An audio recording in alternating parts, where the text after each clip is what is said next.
You ask Tiger to solve. This deals with linear equations with one unknown.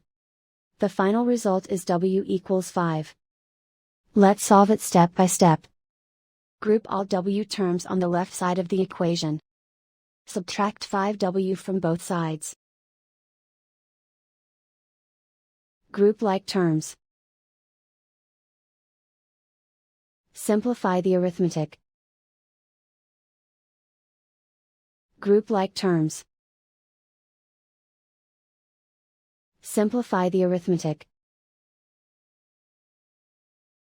Group all constants on the right side of the equation. Subtract 9 from both sides. Simplify the arithmetic.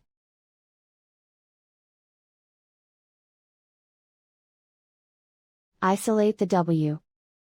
Divide both sides by -3. Cancel out the negatives.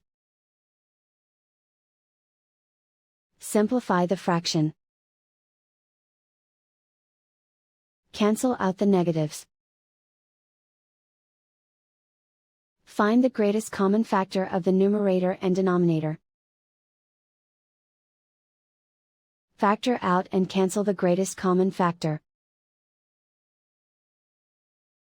And so the final result is w equals 5.